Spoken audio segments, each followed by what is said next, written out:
Assalamualaikum warahmatullahi wabarakatuh. Jumpa lagi bersama saya Adi di channel Ngulik Sejarah. Dan pada video kali ini saya akan kembali lagi membacakan suatu kisah misteri. Kali ini masih tetap berjudul Andong Pocong. Kali ini memasuki part yang keempat. Cerita ini masih tetap ditulis oleh Ed Lasmana Fajar.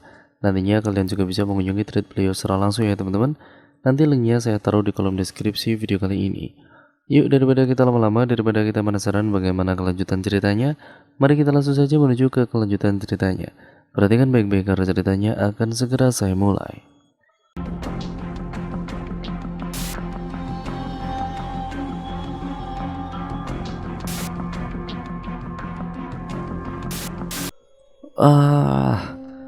Cerita itu menembus gendang telinga Nur yang masih mengenakan piyama ungu miliknya.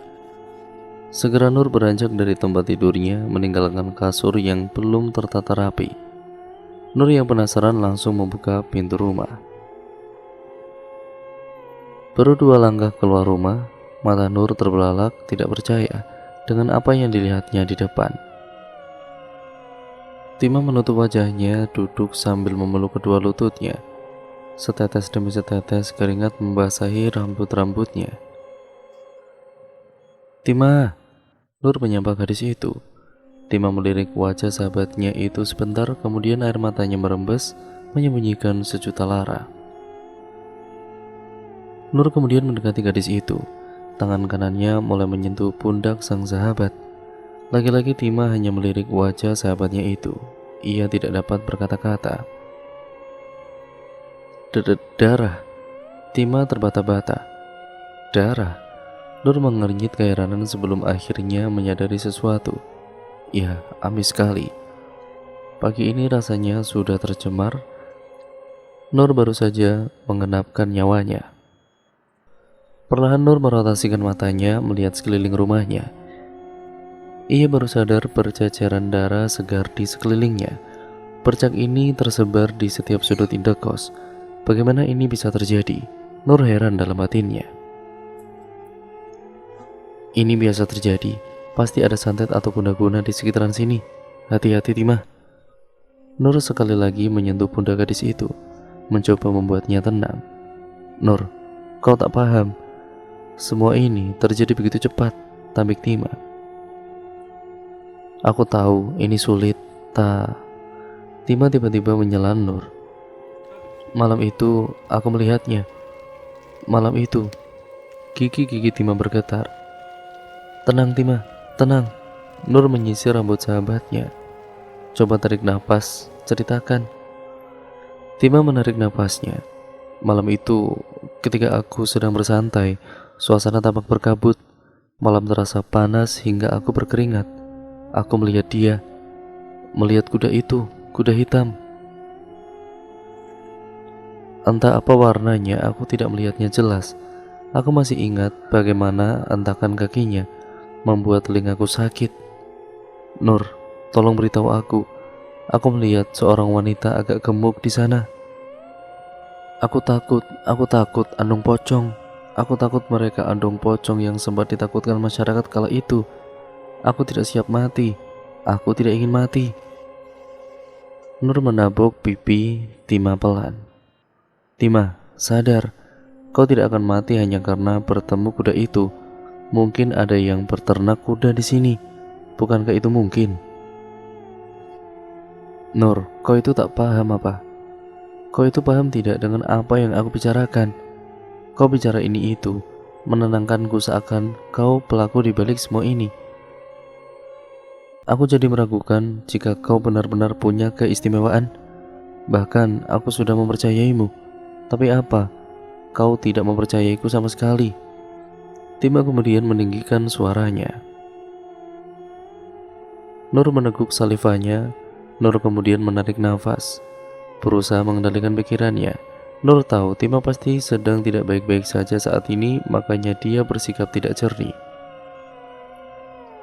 Tima, aku selalu berusaha mempercayaimu. Maaf jika aku berbuat salah.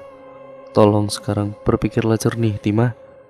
Aku tidak ingin kau seperti ini, seru Nur. Tima menatap wajah Nur dengan berkaca-kaca. Matanya mulai mengeluarkan bulir air mata. Tima memeluk sahabatnya itu. "Maaf." Tima melepas pelukan itu. Ia kemudian berdiri, menarik nafas sebentar. Tima kemudian merotasikan matanya menuju rumah Busul. Tima langsung bergerak. Dengan cepat ia masuk ke halaman rumah ibu kosnya. Tima terperangah ketika ia melihat sebuah kepala kuda dengan tali yang masih terikat.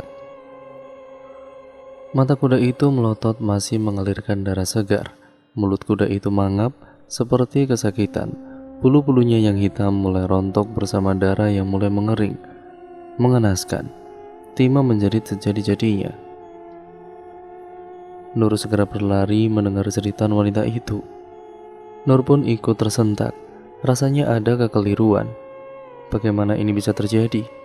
Dari luar tampak Busul terkopoh-kopoh membuka pintu rumah. Bagaimana tidak, jeritan Tima hampir membangunkan warga yang masih tidur. Busul memakai sandalnya, kemudian segera menemui Tima. Busul yang baru tiba sontak menatap darah di sekelilingnya. Darah-darah itu hampir mengering. Untungnya, pagi ini tidak banyak orang lalu lalang. Jika tidak, maka semua orang akan berkerumun dan membuat gempar seluruh desa. "Apa yang kau lakukan, Tima? Kau mau potong kuda? Kau mau makannya?" cetus Busul sesaat setelah tiba. "Saya memotong kuda." Tima menggaruk kepalanya yang nanar. "Saya tidak akan pernah berani melakukan itu." "Lalu bagaimana mungkin kepala kuda ini ada di depan rumah saya?" balas Busul dengan nada tinggi. "Kau ingin menyantet saya?" Tima terbelalak. "Santet? Ini tidak seperti yang ibu pikir. Tima tidak mungkin akan berbuat seperti ini." "Busul, tolong tenang. Seseorang mungkin saja sedang mengawasi kita di sini. Kita harus waspada.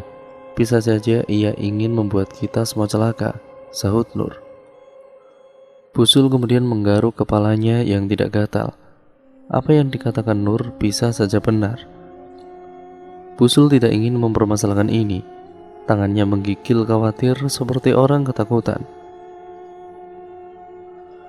Dengan cepat ia mengambil cangkul, kemudian mencoba mengubur darah-darah itu dan kemudian memendamnya agar tidak semakin bau.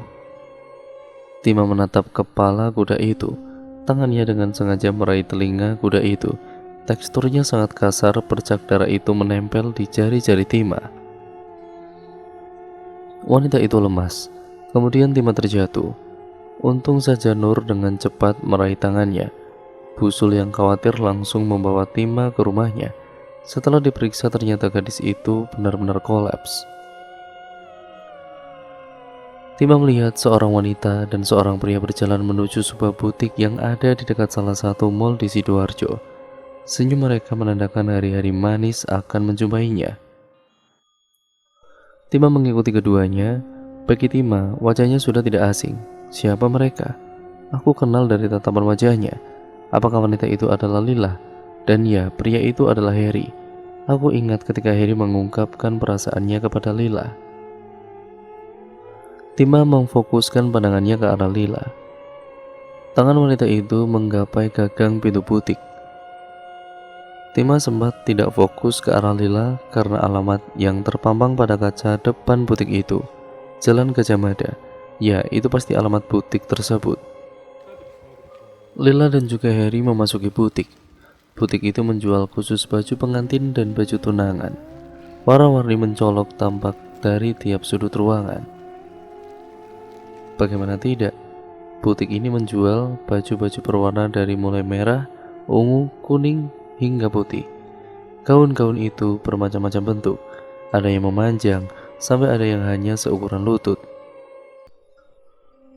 Lila berjalan menyusuri butik itu, sementara Harry menunggu kekasihnya sambil duduk membaca koran yang sudah disediakan oleh pihak butik di salah satu kursi dekat kasir. Lila awalnya melihat kebaya merah lengan panjang dengan motif bunga melati di setiap sudut baju. Namun ia merasa tidak cocok karena warna merah adalah warna darah. Ia takut jika memilih warna itu akan bernasib sial. Oleh karenanya Lila tidak pernah menyukai warna merah sedari dulu. Lila melanjutkan salah satu gaun yang sudah dipajang. Lila berhenti sebentar, merasa beberapa helai rambutnya ada yang tersangkut motif-motif kebaya itu. Lila berjalan mundur, langkah itu menuntunnya ke arah sebuah gaun putih lengan panjang dengan motif bunga melati. Setiap sudutnya sudah dilengkapi perekat agar tidak terlepas. Tepat di sampingnya juga sudah ada perlengkapan yang lain seperti sewek, sabuk, dan juga segala sesuatu yang dipakaikan pada kebaya tersebut. Hidung Lila kemudian mendengus, senyumnya mereka. Ada apa ini? Lila kemudian merotasikan matanya ke arah tempat di mana sumber bau ini ada. Dikalungkan pada hanger bersamaan dengan baju itu. Ternyata di dalamnya ada bunga melati. Itu kesukaan Lila. Pantas saja bau harum tercium setelah melewati baju tersebut. Lila mengambil baju kebaya putih itu dari gagang hanger. Lila mencium baju itu. Ia rasa ia akan betah menggunakan bajunya. Itulah sebabnya Lila membawa baju itu ke kasir supaya cepat dikemas. Kau ingin baju itu, Lila? Tanya Harry. Kemudian tangannya menyisir rambut Lila. Lila kemudian mengesemsem. Kemudian ia mengangguk menandakan iya. Tidak butuh waktu lama Harry mengatakan kepada kasirnya untuk segera mengemas kebaya itu. Kemudian akan membayarnya setelah dikemas. Kebaya itu sudah dikemas ke dalam tas jinjing ungu khusus kebaya. Senyum Lila terus saja menyebarkan bunga-bunga. Itu cukup menandakan kebahagiaan Lila saat ini. Lila dan juga Harry saling bergandengan tangan. Kedua sikunya sudah saling menempel, sangat dekat sampai-sampai bahu mereka sudah mengerat tidak terpisah. Mereka membuka mobil. Duduk di paling depan adalah ciri khas seorang kekasih. Harry menyetir mobil itu ke arah rumahnya. Hanya butuh waktu 45 menit untuk sampai ke rumah. Ya, untungnya jalanan kali ini tidak macet. Lila dan Harry pun turun. Harry mencoba mengenalkan Lila kepada ibunya.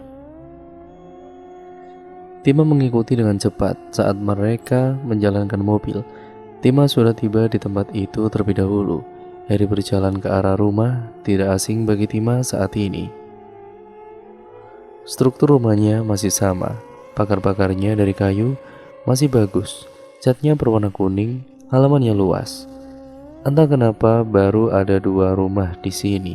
Satu rumah besar, satunya rumah ukuran sedang. Apa itu indekosku? Rumah ukuran sedang yang saat ini kutinggali. Tapi mengapa sangat berbeda? Apa karena indekosku sudah direnovasi? Tima berpikir segala kemungkinan. Selang 5 menit, seorang wanita bertubuh lumayan gemuk namun masih ramping ideal. Ia keluar dari rumah membawa sebuah tongkat pramuka. Tima tampak tidak asing melihat wanita itu.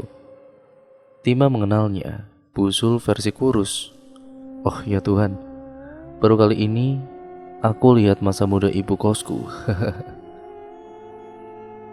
Saat ini wajahnya memerah, napasnya memburu, menengus seakan menyembur uap panas seperti fumarol panas yang menyembur meracuni jantung, membuat sesak mematikan.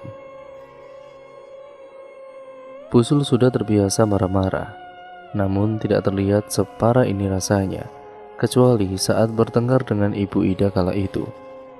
Bukankah sudah kubilang jangan kembali lagi? Setak Busul di hadapan kedua sejoli itu. Harry menyatukan kedua tangannya. Maafkan aku, Bu. Aku hanya ingin meminta sebuah restu. Tidak, pergi kau dari sini. Kau sudah mempermalukan keluarga ini. Hardik Busul. Harry menjawab. Aku tahu aku sudah mempermalukan ibu, tapi seharusnya kau tahu itu memalukan sebelum kau mengambil wanita itu. Tancap Busul kemudian mendorong keras tubuh Lila. Ibu, jangan macam-macam pada kekasihku. Balas Harry mendorong balik tubuh Busul. Dasar durhaka, balas Busul.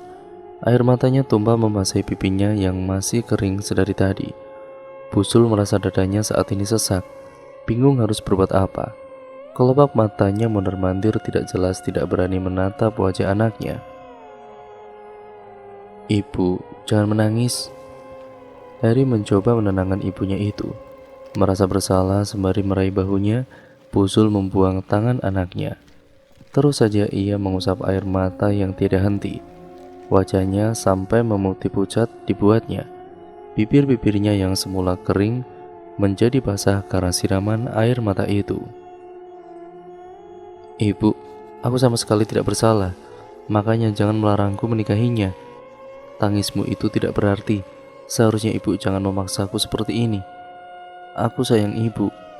Aku tidak ingin ibu menangis." Harry menatap ibunya dengan tatapan berkaca seperti benar-benar tulus. "Tega kamu membuat ibumu menangis. Aku tidak akan memaafkanmu sebelum kau memutuskan untuk tidak menikahinya." Pusul tetap bersikeras. "Ibu, jangan menangis."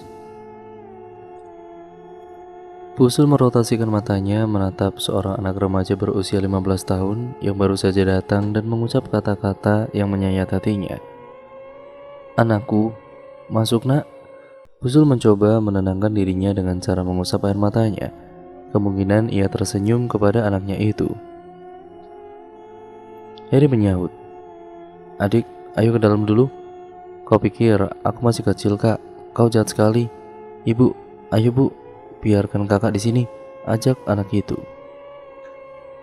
"Lebih baik aku mengurus sekolah adikmu daripada kau yang terus saja menyusahkan ibumu. Aku tidak akan mengulanginya. Mendidikmu dengan berkelimang harta dan bermanja-manja. Cukup kau saja, rumah yang kau tempati, rumah yang ada di samping rumahku ini. Silakan kau kosongkan. Pergi dari desa ini," usir Pusul dengan nada sedikit meninggi. "Ibu, tapi itu rumahku." "Ibu tidak berhak," sahut Harry. "Itu sekarang rumah adikmu. Kau yang tidak berhak. Sekarang pergi." Pusul kembali mengusir pria itu. Hening, Harry tidak dapat berkata apa-apa. Harry kemudian menatap wajah ibunya sebentar yang berkeringat. Merasa sudah terlalu menyusahkan, Harry kemudian membalikkan badannya dan mulai maju beberapa langkah ke depan. Harry meraih tangan kekasihnya agar ia ikut pergi. Harry berhenti sebentar. Lehernya merotasi ke belakang, mencoba melihat wajah ibunya lagi yang sudah sesak napas. Harry menatap ibunya seperti merasa kasihan. Wajah Harry memutih pucat akibat pertengkaran tadi. Harry meneguk ludahnya, kemudian mulai meninggalkan sang ibu. Sebenarnya Harry sayang ibu, tapi ibu bersikap bodoh terhadap kekasihku. Pusul hanya dapat melihat kepergian anaknya dari jauh. Keringatnya mendidih. Pusul kemudian mengusap keringat-keringat yang masih menempel di dahinya. Ia kemudian menarik napas yang hanya terpaku menatap anaknya yang dengan erat mempersilahkan kekasihnya masuk ke mobil. Anaknya itu pergi, meninggalkan Pusul sendirian dengan sisa-sisa air mata yang masih menempel. Pusul merasa badannya tidak seimbang, merasa kunang-kunang menari di depan mata, penglihatannya buram samar-samar. Pusul tidak kuat lagi menopang tubuhnya. Ia kemudian terjatuh, menempel di antara tanah basah dan juga berlumut. Pusul memegangi dadanya yang sesak, diperkuat sinar matahari yang menusuk kulit-kulit wanita itu. Pusul sudah benar-benar lelah dan gelap. Mata Tima masih samar-samar. Melihat beberapa orang menunggunya sadarkan diri.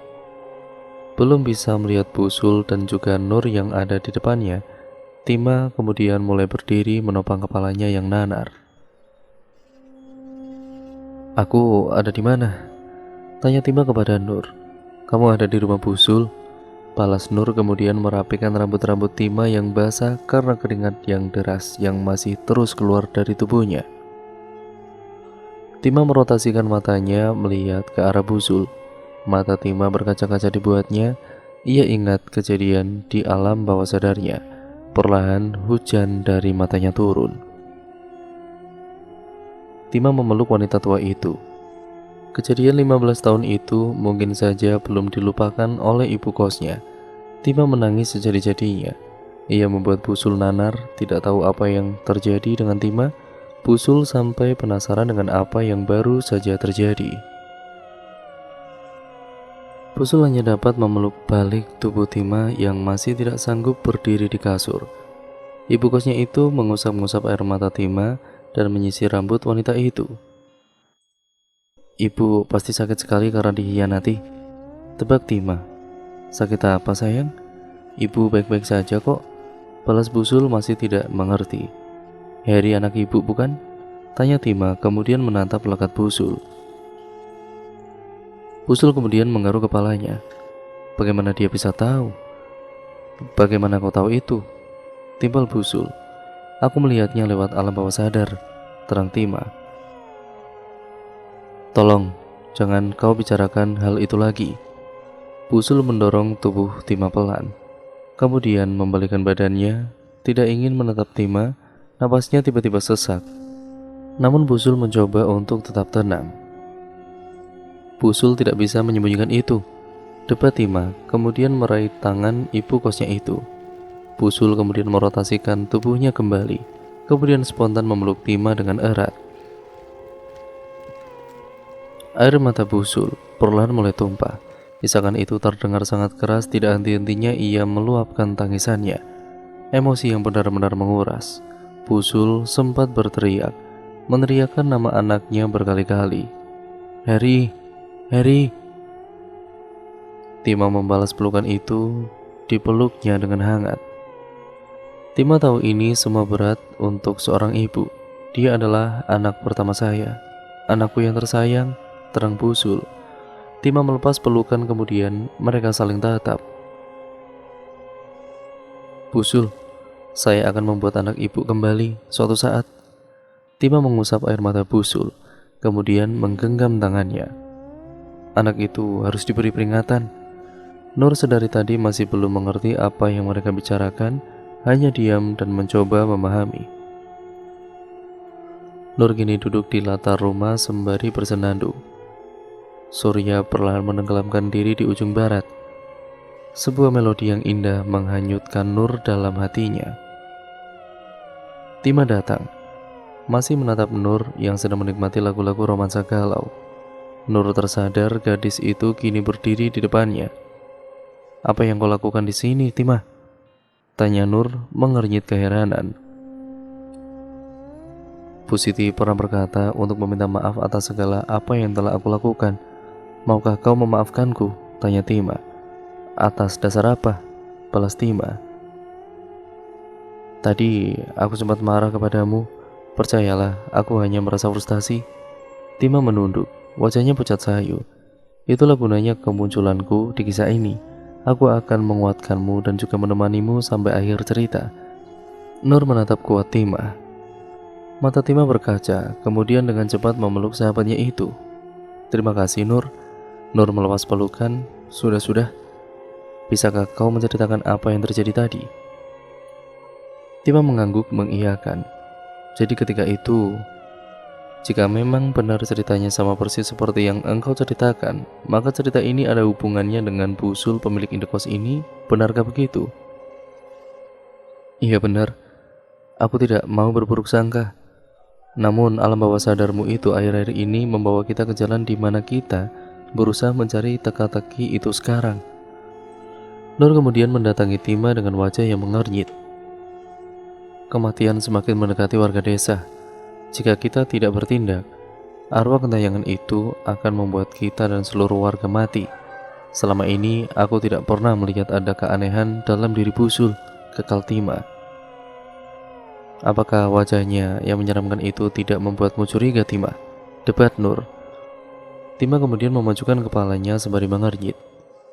Aku ragu, mungkin saja. Namun setelah melihat perlakuan baiknya kepada kita, apakah patut kita mencurigainya? Nur tersenyum sinis. Sebuah mangga yang terlihat bagus dari luar, belum tentu dalamnya tidak ada ulat. Artinya, ketika kita melihat orang lain dengan sikap yang baik, belum tentu ia berhati baik juga kan? Sikap pesimismu itu belum bisa aku terima. Aku jadi tidak enak kepada beliau. Justru jangan terlalu percaya orang. Kita bahkan tidak akan pernah tahu orang terdekat kita yang ingin menjatuhkan kita. Tima tidak menjawab, hening sementara waktu. Aku punya ide. Tima kemudian mengernyit. Ide apa? Kita selidiki Busul. Kau gila, Nur. Apakah sopan menginterogasi orang yang belum tentu bersalah? Jika tidak ada usaha, kau mau satu persatu warga mati di tangan andong pocong itu? Nur menatap Tima dengan percaya diri, matanya tajam bak busur panah. Tima meneguk salivanya. Nur menatap Tima dengan mata berkaca-kaca. Berharap Tima mempercayainya sekali saja. Demi kebaikan semuanya, Tima. Tima mengangguk, kemudian mengembuskan napas pasrah disambut secerca senyum harapan dari Nur. Perdebatan panjang ini menutup malam yang cerah. Pertemankan sayup angin malam yang menggelitik dan dinginnya udara membuat mereka tersadar hari semakin malam. Sudah pukul 8 malam, mata keduanya mulai menyempit, kirap-kirap sepat. Aungan panjang dari mulut mereka mulai bersahutan, sebagai tanda hari-hari yang melelahkan. Besok harus kita lanjutkan ke butik itu. Aku yakin butik itu masih beroperasi sampai detik ini. Embun memercik bintik-bintik air di dedaunan, dingin menyelimuti desa urban. Udaranya perlahan merayap melalui selip-selip pintu, memecah kehangatan, meraba kulit-kulit dengan pori-pori yang merekah. Hari ini mungkin akan ditandai dengan bab pencarian terbaru terkait kematian beberapa warga desa. Kematian yang sangat aneh bagi beberapa orang awam. Pencarian itu akan berlanjut. Tima seharusnya tahu bagaimana cara ia bersikap saat ini. Tima terbangun dari tidurnya dengan rambut yang terurai basah bak disemprot semprotan burung. Wajahnya pucat seperti kertas. Mungkin karena beberapa hari ini Tima banyak memikirkan kehidupan dunia yang kian tidak pasti. Hari ini Tima meminta izin kepada dosen dengan alasan sakit. Mungkin dosen akan mentolerir jika keadaannya benar-benar sakit.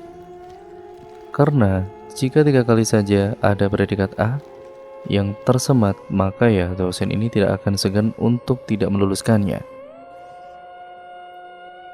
Tima mengambil ponselnya kemudian merotasikan matanya ke arah ponsel itu. Tidak ada notif terlalu penting, hanya 2 panggilan tidak terjawab dari Adam. Apa urusannya sekarang ia menghubungiku? Kemana saja dia saat aku membutuhkannya? Bahkan sekedar menjenguk saja tidak. Tima kemudian meletakkan ponselnya kembali. Ia mencoba berdiri dengan kedua tangannya menyentuh kasur. Ia tidak sanggup berdiri saking capeknya. Ia tidak membalas telepon dari Adam. Bahkan sekedar berpikir untuk meneleponnya pun tidak. Bergegaslah ia mengambil pakaian dan menuju kamar mandi. Tima kemudian menyegarkan dirinya dengan wangi-wangian parfum bunga melati. Siapa tahu banyak arwah yang mengikutiku setelah ini. Haha, guraunya. Segera ia mencari nomor Nur, kemudian menekan tombol hijau di layar ponselnya. Seperti yang Tima duga, ponsel Nur berdering. Padahal beberapa langkah saja seharusnya sudah sampai ke rumah Nur. Dengan malas Nur tidak menjawab telepon Tima. Tima, ada suara yang melengking bersumber dari luar. Suaranya seperti Nur. Pantas saja ia tidak menjawab teleponku. Ternyata dia sudah ada di luar. Haha, Nur. Nur kini berdiri tepat di depan wajahnya. Tiba-tiba Tima merotasikan matanya dari atas ke bawah. Ya, cukup sederhana. Hanya kemeja hitam polos dan celana abu-abu yang panjang. Itu cukup membuat Tima tergelitik. Tima menahan tawanya dengan pipi yang mengembang sebelum ia tertawa lepas. Dari dulu sahabatku memang tidak pernah memperhatikan penampilannya ya. Nur hanya kemudian menggaruk-garuk kepalanya yang tidak gatal. Pipinya memerah pucat. Hanya terdengar rintik cengengesan darinya. Sementara ia melihat Tima dengan gaun merah muda yang cantik, terbesit dari hati yang paling dalam dari Nur. Wah, benar-benar cantik. Memang secantik itu Tima hari ini. Baiklah Nyonya, jika kita sibuk mereview penampilan orang lain, maka tidak akan ada habisnya. Dan sampai kapan kita saling lirik begini? Nur kemudian menggores senyum manis dari bibir merahnya. Oke. Kebetulan Tima sudah menyiapkan motornya di depan. Karena akan pergi berboncengan, kamu tahulah kehidupan anak kos, ya Miss Queen. Ya, alih-alih membawa mobil, justru kali ini Tima akan membawa motor untuk penelusurannya hari ini. Tima dan juga Nur kali ini sudah siap. Nur dengan helm hitam miliknya dan Tima dengan helm pink gambar Hello Kitty. Segera Tima menancap gas. Dengan kecepatan 80 km per jam, Tima sudah hampir sampai ke tempat tujuan. Untungnya hari ini jalan tidak macet. Biasanya kalau pagi begini arah Sidoarjo jarang macet. Sebaliknya arah Surabaya macetnya enggak ketulungan. Tima kemudian menghentikan lajunya sejenak. Aku lupa, habis toko ATK berapa meter lagi ya kita sampai? Nur mengambil ponselnya, berusaha melihat maps. Kalau dari Google Maps, butik itu cuma sekitar 5 meter. Gimana kalau kita parkir di sini saja? Ini kan parkiran umum, tempat jual ATK. Pasti ada yang jaga toh, saran Tima. Nur mengelak. Oke, parkir di sini juga boleh. Habis parkir langsung jalan aja, nggak jauh kok. Tima kemudian tersenyum dan hanya mengangguk. Ia tidak menjawab lagi. Kemudian Nur dan juga Tima turun, melepas helmnya dan memarkirkan sepeda di toko ATK. Segera mereka bergegas jalan. Nur kemudian memperhatikan Tima. Sepanjang perjalanan ngos-ngosan, jalannya sangat cepat. Sepertinya nih, anak udah benar-benar penasaran sama kisah aneh yang mengantuinya selama ini. Itu buktinya. Jadi telunjuk Tima mengarah ke papan nama butik itu. Ayo cepat masuk. Nur menghela berat. Sabar, ya udah ayo. Tima menyentuh gagang pintu kaca butik itu pertama kali. Rambut panjangnya mengibas wajah Nur seakan ada angin kencang yang baru saja keluar dari butik itu. Nur memiliki firasat yang tidak enak. Tima masuk dengan percaya diri. Ia bingung harus mulai dari mana. Yang ia ingat tempat kasir itu masih didesain sama seperti beberapa tahun lalu. Cukup mengagetkan karena butik ini sudah merenovasi cat, bangunan dan alat-alatnya baru semua. Tima sempat ragu ini butiknya, namun firasatnya menunjukkan hal yang benar. Aku ingat, kasirnya masih sama, hanya mengapa bangunannya berubah? Pekik Tima. Nur tidak langsung menjawab, ia memperhatikan ruang sekitar. Nur merasa ada energi negatif di bangunan ini sebelum direnovasi. Dan setelah renovasi pun, setidaknya sedikit energi itu masih tersisa walau tidak sekuat dulu. Apa yang kau lihat, Nur? Curiga Tima karena ya dari tadi sahabatnya itu tidak merespon. Nur menggelengkan kepalanya, berusaha untuk sadar. Ya, tidak ada, hanya sedikit keanehan kok. Tima mengernyit. Keanehan apa? Lupakan, sahut Nur. Tima tidak mengerti jalan pikir Nur. Ia mengangkat bahunya 2 kali sambil menatap sinis sahabatnya. Lupakan, sekarang aku harus memulainya. Dan aku harus memulai dari mana? Ada teriakan yang sangat kencang, bahkan hampir membuat mata Tima copot saking terkejutnya. Ia mengenali suara itu. Tima merotasikan matanya ke arah sumber suara itu. Seorang wanita duduk memeluk kedua kakinya ketakutan. Di ujung kasir itu, pegawai kasir sampai harus ikut menenangkannya. Nur. Tima mendelik sejadi-jadinya. Padahal baru saja ia berbicara dengannya. Apa yang terjadi? Segera wanita itu menghampiri sahabatnya. Nur, kau tak apa? Bicaralah padaku. Nur menggelengkan kepalanya. Tangisannya benar-benar pecah. Ia meronta, berteriak histeris. Tanpa sadar membuat banyak mata tersorot padanya. Banyak yang datang dan melihat hawa semakin pengap dikerubungi pengunjung. Ada apa ini berisik-berisik di butik saya? Suara itu terdengar dari balik kerumunan. Perlahan suara itu membelah kerumunan, membiarkan sosok itu lewat. Dia pemilik butik, namanya Bu Kori. Wanita parubaya berkebaya merah. Badannya yang masih ideal membuatnya cantik mengenakan pakaian itu.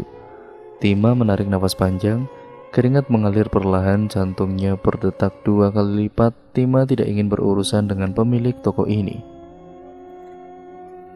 Apa yang kalian lakukan? Kalian membuat keributan di sini. Bu Kori menatap dua heboh itu seperti mata elang. Tima semakin deg-degan. Saya sebenarnya memiliki banyak pertanyaan. Mata Bu Kori semakin membesar. Perlahan rasa curiganya luluh. Banyak pertanyaan di pikirannya, mungkin saja dia yang dicari. Aku tidak mau menaruh curiga berlebihan kepada mereka. Mungkin mereka yang selama ini aku cari. Cepat masuk, perintah Bu Kori. Tima meminta sahabatnya itu berdiri, sementara Bu Kori sudah masuk kantornya lebih dulu. Kasir yang peka langsung mengantarkan mereka ke dalam kantor bosnya. Kini, Tima dan juga Nur berada satu ruangan bersama Bu Kori. Jantung Tima masih berdetak kencang tanpa henti. Overthinking memenuhi pikirannya. Setan, aku kejebak di sini. Tima memperhatikan ruangan sekitar. Tima bahkan menyoroti sesaji yang di sebelahnya ada kitab Al-Quran. Ruangan ini bahkan aromanya sangat harum. Itu karena di setiap sudut tertanam bunga sedap malam. Apa yang membuat kalian datang kemari? Tanya Bu Kori. Akhir-akhir ini desa tempat saya kos diteror hantu, Bu. Tima memasang wajah sayu. Mendadak Bu Kori mendelik. Ia kemudian menarik nafas panjang. Lalu apa hubungannya dengan butik saya ini? Beberapa waktu lalu, saya bermimpi tentang pasangan kekasih, Bu. Ya, mereka ingin segera melangsungkan pernikahan, tapi sayang tidak ada restu dari orang tuanya. Mereka mencari baju pernikahannya di sini, cerita Ima. Bu Kori meneguk salivanya. Lalu bagaimana dengan temanmu? Apakah dia baik-baik saja? Silakan minum dulu. Bu Kori menunjuk beberapa kemasan cup gelas air mineral. Tima dan juga Nur hanya meliriknya. Saat ini ia tidak ingin minum. Coba ceritakan apa yang terjadi, pinta Bu Kori. Dia datang. Dia tahu kita ada di sini, sahut Nur. Tima mendelik. Hah? Dia siapa? Nur menarik nafas panjang. Pengantin gaun putih itu. Dia duduk di kursi kasir itu dan menatapku penuh dendam. Aku tidak tahu apa salahku. Aku benci percaya ini, namun aku tidak bisa mengabaikan ini juga. Aku memang tidak pernah percaya, tapi ada hal yang harus aku percayai saat ini, timbal Bu Kori. Tina semakin antusias. Kepalanya kemudian maju beberapa sentimeter ke depan. Apa yang terjadi, Bu? Tahun 2009 sampai 2012, butik ini sempat menghebohkan warga sekitar, bermula dengan ditemukannya mayat perawan umur 15 tahun di dalam butik ini. Kemudian disusul keesokan harinya, seorang kakek-kakek menabrakkan dirinya tepat di jalan depan butik ini. Dan kejadian itu terus berulang. Kadang bayi ditinggal ibunya dan meninggal juga pernah. Remaja pria menembakkan dirinya sendiri juga hampir terjadi setiap hari di bulan-bulan tertentu.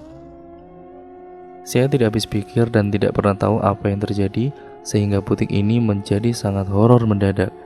Dan satu lagi, ketika saya sedang membereskan baju-baju bersama karyawan di gudang, tiba-tiba saya mendengar suara kerincing lonceng kuda. Awalnya saya tidak merespon, sampai akhirnya kabut tebal pun benar-benar datang. Kabut itu menutupi hampir setiap ruangan. Saya meminta salah satu karyawan untuk cek ke depan, dan tiba-tiba ia berteriak. Kami yang terkejut langsung menghampirinya di depan. Nahas dia tewas tanpa sebab. Cerita Bu Kori membuat Tima berpikir panjang. Bukankah ini mirip seperti yang ia alami akhir-akhir ini? Dan cerita pun akhirnya bersambung lagi ke part yang selanjutnya, yaitu part yang kelima ya teman-teman. Jadi untuk kalian yang penasaran bagaimana kelanjutan ceritanya, kalian harus tetap stay tune terus di channel ini. Jangan lupa like, comment, dan share video kali ini sebanyak-banyaknya, karena channel ini mendapat dukungan dari itu semua ya teman-teman, dari kalian semua tentunya. Dan jangan lupa untuk kalian subscribe channel ini untuk kalian yang baru mampir ataupun untuk kalian yang belum. Nyalakan tombol lonceng notifikasinya agar kalian tidak ketinggalan video terbaru selanjutnya dari channel ini. Sekian dan terima kasih ya teman-teman. Video ini saya akhiri, kurang lebihnya mohon maaf. Sampai berjumpa di video terbaru selanjutnya dan juga kelanjutan dari cerita ini. Wassalamualaikum warahmatullahi wabarakatuh.